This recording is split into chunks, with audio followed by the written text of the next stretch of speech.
Well, hey everyone, and welcome to another Blu-ray haul. This time, I know we just recently talked a little bit about the Kino Lorber flash sale that just recently happened, and I actually just showed you 6 movies that I just recently picked up, but I actually have quite a bit more actually to show you. I kind of picked up a lot of things in the end of January and early February, and I have a lot of piles around, so I need to kind of fix this around. So I decided to make a video, not wait to get more, honestly, because honestly I think this Tuesday is the Criterion sale, which I know I'm going to go crazy on too. I need to save some money, and I'm just praying that doesn't happen, but we'll see what goes on. So let's talk about some of the things I just recently picked up. Here are some of the things that I picked up in the last month of January, very end, and also the early February. So let's begin. Alright, so first I'm going to talk about quite a few films that actually came out in 2018 that I finally picked up recently. The first being one of my favorite films of 2018, and it's just absolutely amazing film. That is Suspiria. Now, this is a creative remake by Luca Guadagnino. He directed this film with Tilda Swinton, and it's just so many amazing actresses in this film.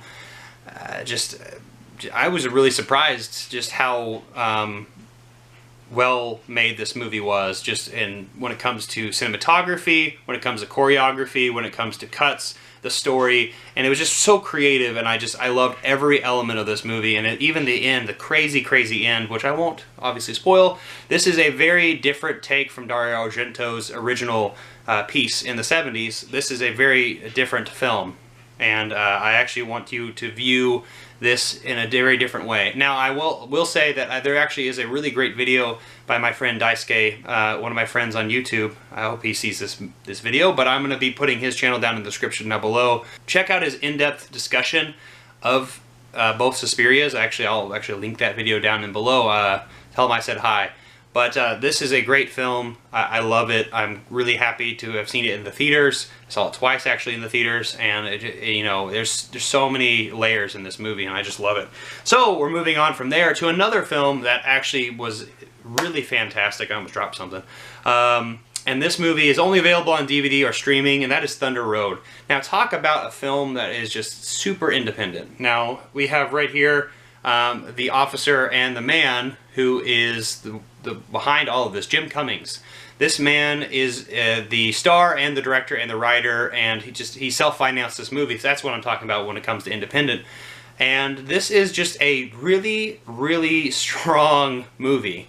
This movie is about a man dealing with grief and dealing with a lot of stuff that is just really new to him, and it's really comical. There's a lot of really great long takes, and it's really sad and dramatic, and it's just a perfect film for me. It's one of those films that encapsulates a lot of what it means to kind of be a man between a divided world of what people expect from you and what you actually feel.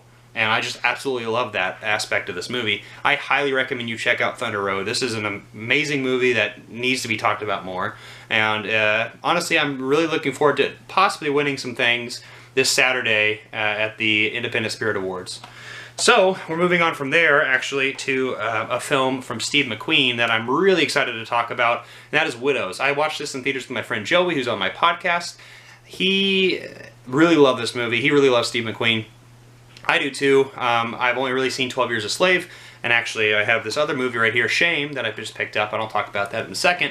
But I just recently picked this up, and it's just got such a great cast and such a great kind of heist movie that just explores a lot of just layers and depth. We have Viola Davis, who was just probably the star of this movie, besides, honestly, that man right there, Daniel Kaluuya. He's just phenomenal in this movie. But we also have Michelle Rodriguez, Elizabeth Debicki, Cynthia Erivo, Colin Farrell. I love that boy. I see him over there in Bruges. We have Robert Duvall, who does really great work in here as well, and Liam Neeson, who does fantastic too. So I highly recommend you check out Widows if you can, and Steve McQueen's a great director. Speaking of Steve McQueen, though, this is not from 2018, but Shame. I don't really know much about this. I honestly picked it up because I've been recommended by both my friend Joey and also Steve McQueen. We have Michael Fassbender and Carey Mulligan in this movie.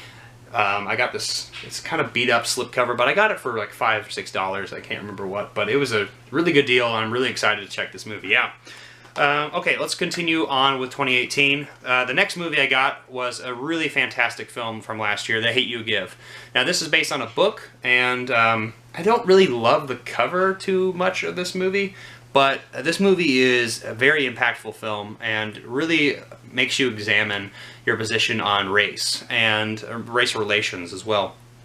And obviously there's quite a few films last year that did that, but this one was very impactful and very powerful with very strong pivotal scenes in this movie, focusing on mainly on this girl right here, our main protagonist. And so I highly recommend you check out The Hate You Give. It's a strong movie. It's a movie that's very emotional and very impactful, even if you don't agree completely with the portrayal of what's going on, because Hollywood does some things sometimes, but this is real life too. So check this movie out if you haven't seen it. It's really good. Now we're going to move on to a really fun movie and a really fun franchise that I've only recently started watching again.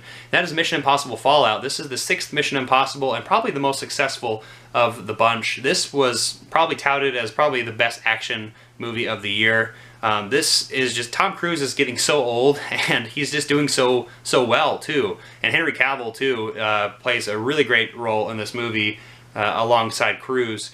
And I just really loved the stunts in this movie, the action. It's getting a lot more layers to it, and I love that about this series. And honestly, it took me until this point, because I saw Mission Impossible 1 and 2 years and years and years ago, and I never really gave the franchise another chance until I've been kind of more or less forced into it from a lot of my friends, and I'm not, I'm not at all sad about that. Once I got past 2 and I saw 3, which I enjoyed quite a bit, 4, 5, and 6 are just on a different level, and this is just, it's going to continue, and I'm really excited. Next is a movie I have not seen yet, and is, I believe, on Netflix, and that is A Private War. This is with Rosamund Pike.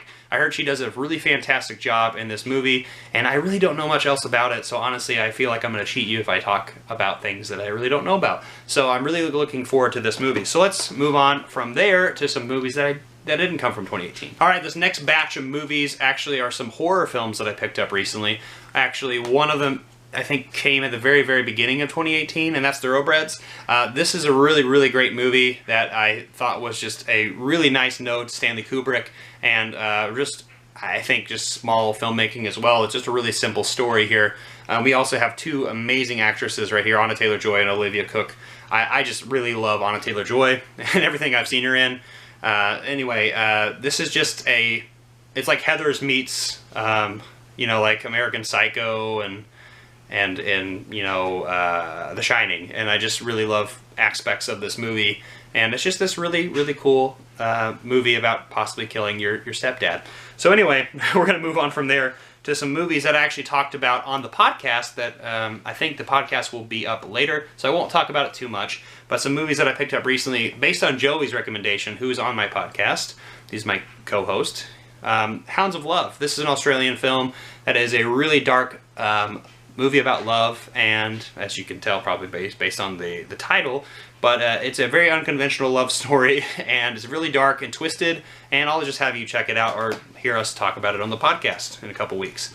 Next is another movie that we talked about on the podcast, The House of the Devil. This is by Ty West. I've seen this twice now, and I picked it up a couple weeks ago. I wanted to watch it with my friends Seth and Chris. You've seen Chris on the channel. Seth's been on it as well. He'll be on it a little bit later, but I'm really excited to have him on, but I was saying I was excited to watch this movie because it's just like a throwback to the 70s kind of horror, and that like the early 80s. It's got that supernatural kind of like, and also Halloween kind of vibe to it, with a good soundtrack too, and really great performances. And I just really love that kind of stuff, that devil kind of stuff.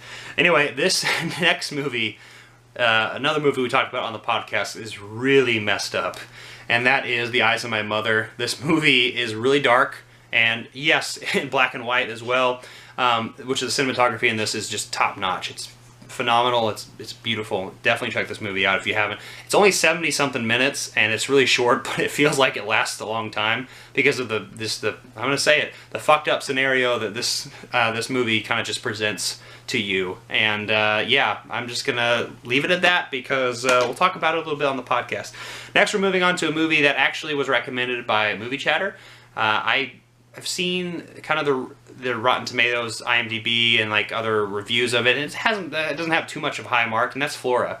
But Movie Chatter, thank you, Steph, for recommending to this, because you watched it and you enjoyed it, and so I'm looking forward to watching it too. This is like a horror movie. It's like kind of in the veins of like a botany kind of just plant horror film, and something's killing off some people, and unlike Little Shop of Horrors, not so comical, right? So let's move on from there. Speaking of comical, let's move on to some comical movies. The first is Robert Altman's MASH. Now this came out in 1969, a couple years before the show. I remember a couple years ago watching, when I say a couple, I mean many years ago, watching the reruns with my father, but I really didn't pay attention, and I honestly don't know much about this show. But I'm really looking forward to seeing the movie, because I heard the movie's just fantastic. So from there, we're moving on to a really dumb movie that I honestly got for free, because I had some Best Buy certificates to just use, and I'm just like, why not? I wanted to see this anyway because I love Princess Bride, and that's Once Upon a Deadpool.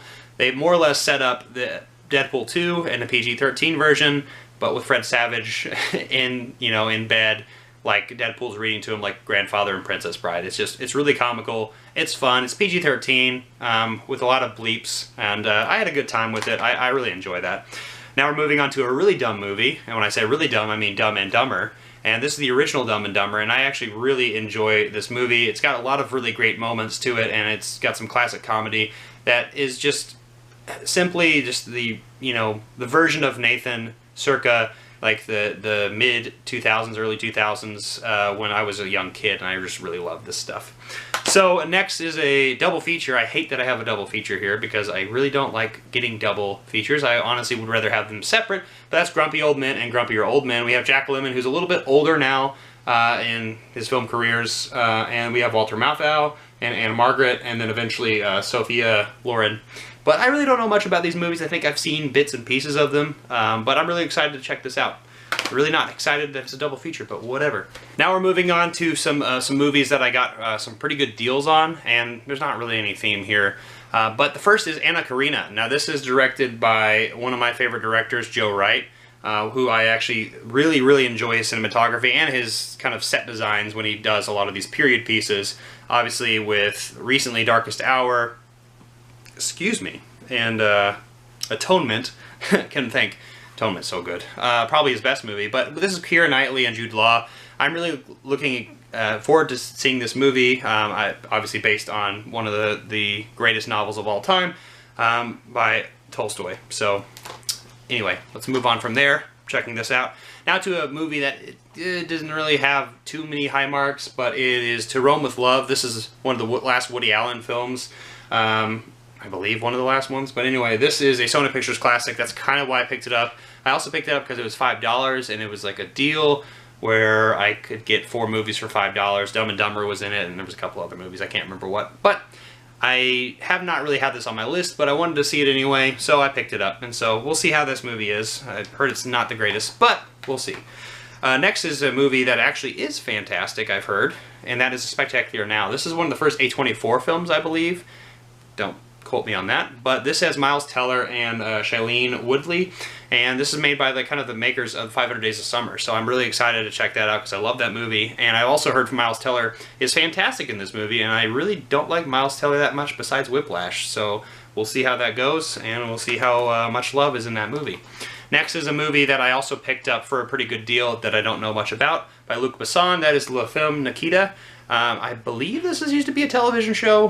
Don't, once again, quote me on that, but I'm really excited to check this movie out. Luc Besson has done some really great work, which I'm literally blanking on, Fifth Element. Now I remember, and that is Leon the Professional. Wow, okay, come on. We know. That's what cuts are for, you know? So now we're moving on to a documentary, actually, of the West Memphis 3. This is West of Memphis. This is presented by Peter Jackson and Fran Walsh. I believe he produced it. The collaboration. Anyway, Amy Berg is the one who made this film. But this is another Sony Pictures classic that really caught my eye because I just love that company so much. And honestly, I haven't seen very many documentaries, and I don't really know much about the West Memphis 3. And so I'm really excited to check this movie out. Next, we're moving on to a classic kind of underground film from France.